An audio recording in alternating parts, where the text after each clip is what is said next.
my ex made me a roast beef dinner, and I took one bite of that roast beef and I spit it out, and I'm like, oh my god, this is rotten. But apparently in British Columbia they like to put garlic in the roast beef. Like when I came to Canada, I remember eating veggie dips, right? You know, like say raw broccoli, cauliflower, celery. Oh, like I ran into the bathroom and I threw up. I make Vietnamese soup, like pork bone soup, which is easy. Yes. And then I do a caramelized pork. With salted radish. So that's Right, a yeah, very traditional. They stink, those salted radishes. They smell up the whole house. My mom thinks I'm boiling socks up here. Like, I do a caramelized pork. I slice up and do, pork. I do a braised pork and egg dish. Yeah, whenever I told Vietnamese people those things, they're very impressed. You could make spring rolls. You could make Baka, which is beef stew with carrots. Yeah, you could make chả lúa, which is Vietnamese sausage. Yeah, Vietnamese in banana sausage. leaf and Yeah. steamed. Yeah. What time is it? Hans and Quyn, Inter-Bliss, talking about food stuff. Take one. Bam. Hello, everyone. This is Quyn and this is SG. Yes. So, welcome back to Inter-Bliss. All things about intercultural, interracial, interabled couples. So, what are we talking about today, Hans? Food. Talking about food because I like food. Yes. So, we talk about food. We talk about how Hans has really transformed his taste in food from white people food to different ethnic food. And me, not too much transformation to do the same. Okay, so tell them, Hans. Tell them what. Well, what was your taste in food or your perspective on food before you met me? I ate a lot of fast food. I ate a lot of Western food, a lot of burgers, a lot of pasta, just a lot of regular unhealthy things, a lot of packaged food. I mean, I was a single dad for a long time. I had to cook a lot of meals on the run. So yeah, I was lazy. I was a lazy cooker and a lazy eater. And totally like white. Yeah, tell them about that story about the ham. Let me tell you about the story with the ham. I have no idea what she's talking about. But one time we did go out for sushi. No, the ham story first. This is the story before you met me. I don't even know. There was garlic in the ham or something and you just spit out? Oh, yeah. Like, my first marriage before Quyn, don't tell her this really happened. But I was married before and my ex made me a roast beef dinner. And I took one bite of that roast beef and I spit it out. And I'm like, oh my God, this is rotten. But apparently in British Columbia, they like to put garlic in the roast beef. What do you mean in British Columbia? I thought that was just the worst. Why they don't do that anywhere else? I grew up in Winnipeg, so in Winnipeg, we had salt and pepper. Yes. It's pretty good. That's the spices of life? Yep. Sugar. Don't forget sugar, a little bit of cinnamon. That's what all we had. We were all pretty poor. So anything beyond that. So does it have to do with being poor, or does it have to do with being in Winnipeg and German? No, it has to do with Winnipeg and German. Right? A lot of onions, right? We ate a lot of onions. But onions good. Of garlic, right? Yeah. A lot of potatoes. But, and even not tons of onions. I don't think my dad liked them. So. Okay, so very straightforward meat, potatoes kind of guy, right? Sure. Absolutely. You didn't even eat rice that much, did you? No. Rice was a special thing from the Far East. So. Yeah. Well, I guess when you went to Chinese restaurant, Chinese food, right? Like white people Chinese food, right? Yeah, there was barely any Chinese food places in Winnipeg. Like the most ethnic thing was a pizza joint, right? Like that. Oh yeah, really? Yeah. Yeah. It was a very traditional Western Canadian. Well, but you dated somebody kind of Caribbean kind of thing, so. Yeah, and they would like to make the spicy food, and they had a good time with me, right? Let's make some spicy curried goat. And we'd be sitting there eating the curry, and hey, look at the white boy, man! Look at the white boy sweat. I'd be pouring sweat down off. Yeah, did you enjoy that? So you did eat ethnic food then? Well, yeah, I might have eaten it. I certainly never paid for it. I never sought it out. Right. Okay, so fast forward. So then met Quyn, and then what about you, Quyn? You must have had quite a weird time with food growing up. First being some semi-rich kid in Vietnam, throwing sandwiches off the back of the truck, and then you end up in a POW camp, or is that what they call it, a refugee camp? When you get a can of rice a week and a sardine, right? One fish. Okay. Right? And so, when you come here and fall in love with hot dogs, like you got a lot going on with food yourself. Okay. So when I was a child, and even now somewhat, I just don't enjoy raw vegetables at all.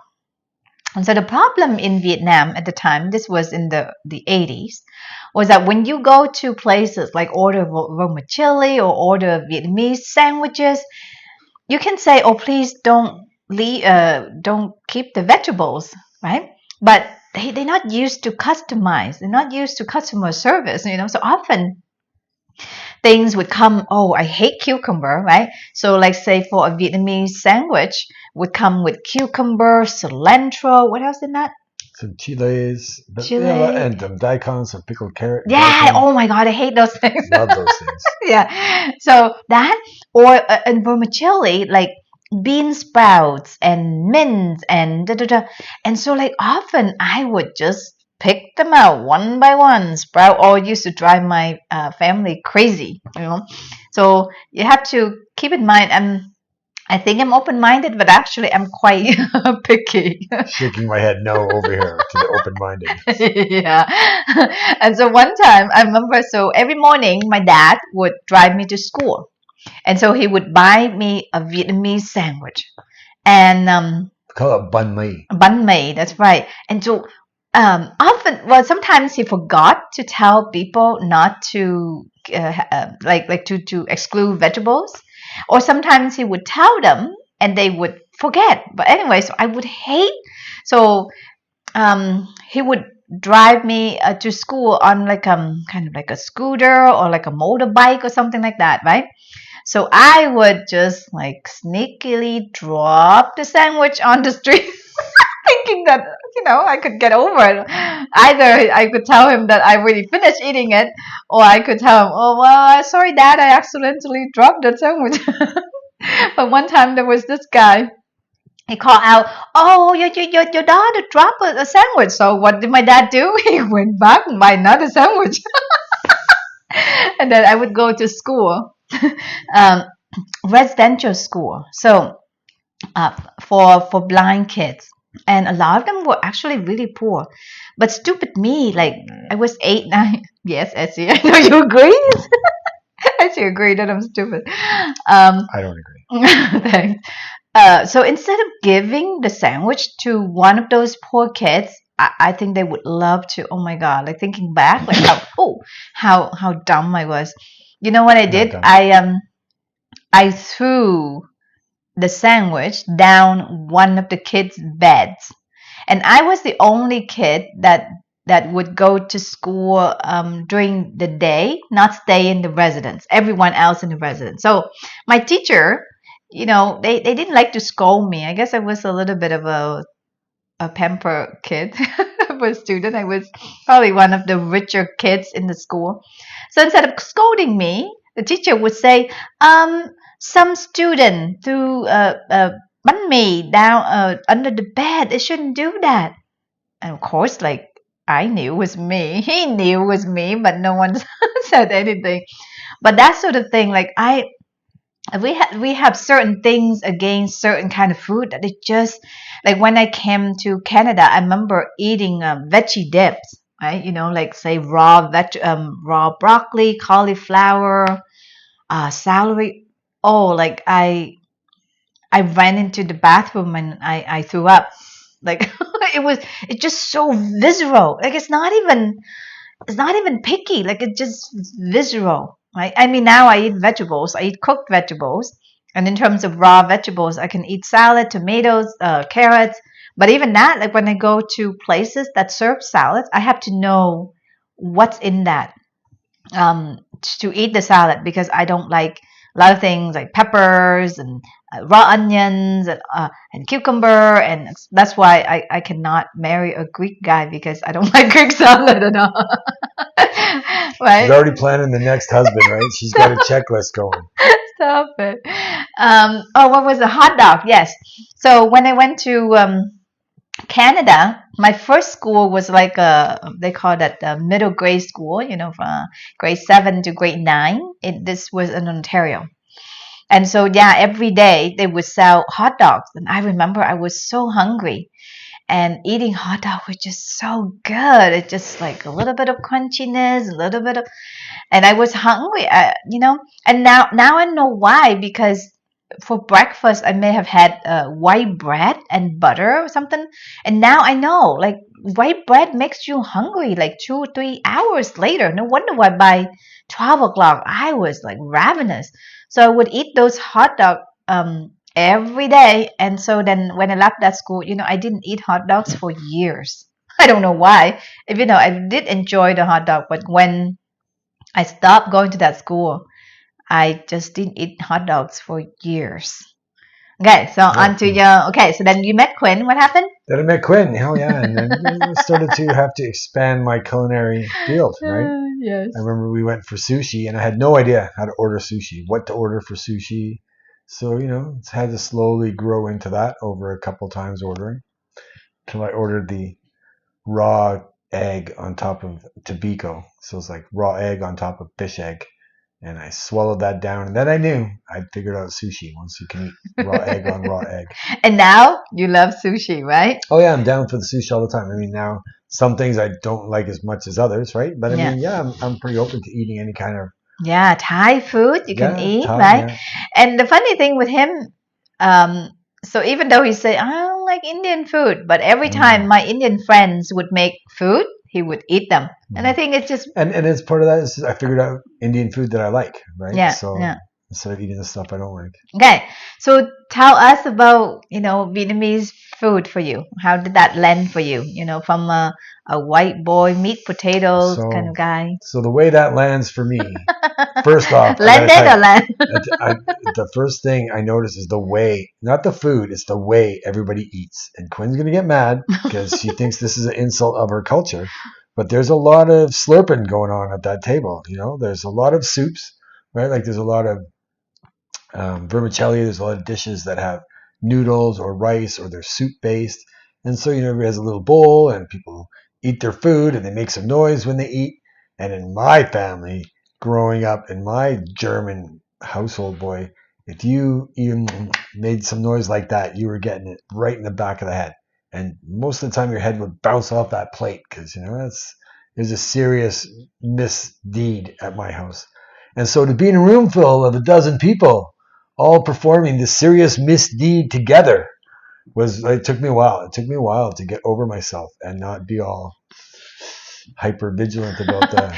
Yes, because my family is big. Like my sister. And beautiful, like big, beautiful family. Yeah, my sister has 5 kids, and then I have 2 sisters, plus brother-in-law, plus my mom and dad. So a typical Sunday dinner would be, and then me and Hans would be about 12 or 13 of us. Mm-hmm. That's a typical family dinner, right? So very big. At the beginning, I was the only one that didn't know how to eat properly. And so, yeah, it took me a while just to get over that. I mean, and the food's great, like I got to say, I really enjoy eating the food. I love all the vegetables. And that's which I cannot eat. So that was a big brownie point for him, for my family. I think that's the only reason mother-in-law actually tolerated me is because I ate the vegetables. She liked you. But they were really impressed. We'll talk about mother-in-laws on another episode.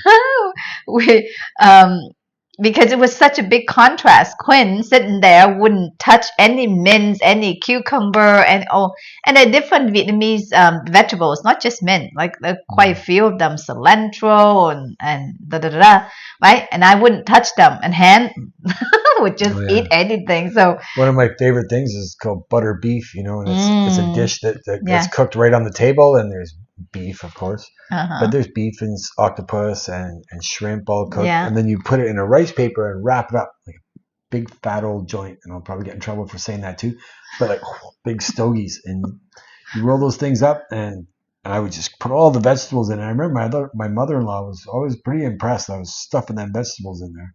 Cucumber goes in there too.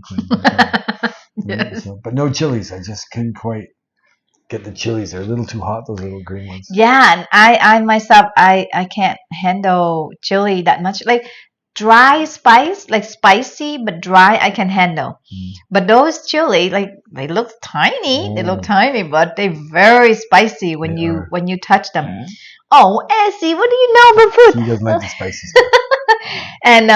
And also another thing they impress. So Vietnamese food, there's not just fish sauce.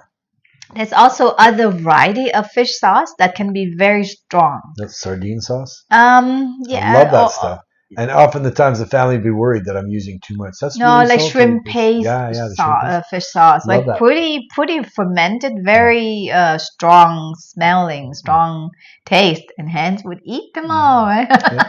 I mean, now there's some things I don't eat. Yeah. I mean, Quinn eats some fish soup, some fermented things I don't particularly care for. I've tried them, and I just don't like them. Yeah. I mean, I've had hot pot with intestine and organs. I'm not too keen on the intestine part just because of the earthiness of the flavor. Yeah, yeah. But everything else I'm pretty down to eat, you know. So I started sucking the brains out of the prawns, out of the spot prawns. I remember eating spot prawns with the family, and they're just, "What are you doing? You're only eating the meaty?" I said, "Yeah, well, that's it." Then they taught me about sucking the brains out, and like, oh, it's a whole new thing now. So. Oh, you know those Korean beef ribs, right? So the stuff, what do you call that? Like cartilage. You're supposed to eat them, right? Because hens wouldn't eat them. So then my sister would be kind of upset. Oh, that's so wasteful. Right? Yeah. So don't eat the cartilage. And Vietnamese people eat everything, right? Like we were in Newfoundland, and there was a dish on this menu we were at, and it was cod tongues, like the fish tongues. And I thought, oh, I'm going to try that. That's a local delicacy, apparently. I thought it'd be something like popcorn shrimp, but it was nothing like that. It was the grossest, most disgusting dish. It really was. Really? Yeah. And it was served cold, and they looked like snails, like escargot, but they were hard. So this is Newfoundland, nothing to do with Vietnamese. No, this is Newfoundland. But the story that's weird is I ate one, terrible. And I can't eat these things; they're so bad. My mother-in-law takes a bite of it, and she's, "Oh my God, these things are terrible!" But she ate them all. Yeah, because she's Vietnamese, and that's what they do. Yeah, they don't waste food. Or one time we went to a fancy restaurant called Chin Chin in Vancouver. So I ordered a fish. Right, it was a sea bass. Sea bream or something. Anyway, it came with like the fish head and the fish tail, and so the server almost took away the fish head and the fish tail. But my mom said, no, I want. She would just sit there and eat them all. That's right. And just pick the head of that fish apart, suck the eyes out, the whole thing. But when I was in the refugee camp, like I would eat little fish with the bones in that and everything. And growing up, I was so good at picking out bones. Hens wouldn't eat fish with bones, rarely, right? But I am so used to picking out bones, and just actually it's a form of mindfulness eating too. It's very slow because I'm very I don't like to be in pain, because if you swallow a bone, it's not good. There was something I wanted to tell. Oh yes, pho. Okay, so for a long time, for whatever reason, hens didn't want to eat pho. So pho is like traditional Vietnamese soup. Yeah, you guys call it pho. Beef noodle. Pho. Super common, super popular in the world right now. Yes. So for some reason, for 10 years, he would not eat pho. And then one time, we went to a restaurant, he decided to try. And then he's like, well, why didn't you tell me about pho? Now he loves it. Yeah, no, it's good. It's good bowl soup. And it takes a while, though, to work through all the food and all the flavors and all the things. And his favorite now is Bánh, the thing that... Well, but then we keep going to all these different shops. Quin's like, oh, let's try this banh mi and let's try that. And no, I just want the one I like, really, thanks. Back in Surrey in the ghetto, right? But, and that's interesting because he was in Wally for years. And that's like the most ethnic immigrant area. But for some reason, but one thing I have to admit, like Hans is very open-minded, way more open-minded than me. Like I wouldn't try what's it called, sauerkraut? You're still on the sauerkraut. Yeah, that's a German thing, and I think it's just vegetables. I'm very finicky about vegetables, but I would try anything else like rouladen What else have your mom cooked? Barely. I made some pierogies, and she said they were disgusting. I didn't say disgusting. I don't know how anybody can have anything bad to say about a pierogi. I didn't say disgusting. I just nice said little just doughy love yeah, filled with potato and cheese. And, I don't know. It just didn't seem well because you put it in a rice cooker to warm you could it have up. eaten them when I made them fresh the first time instead of snubbing them then. When they had the sour cream and onion. Oh, see, I don't like sour cream. Anyway, right, so and I don't like sardine sauce, but I try it and then I realize, hey, in this dish, this is great. Yes, so this is the fun we have with food. And since I do most of the cooking, I've had to, since I do all of the cooking, let's be real here, I really had to learn to make some Vietnamese food. So I have a few dishes that I can make. Tell them what did you make? I make Vietnamese soup, like pork bone soup, which is easy. Yes. And then I do a caramelized pork. With salted radish. So that's very traditional.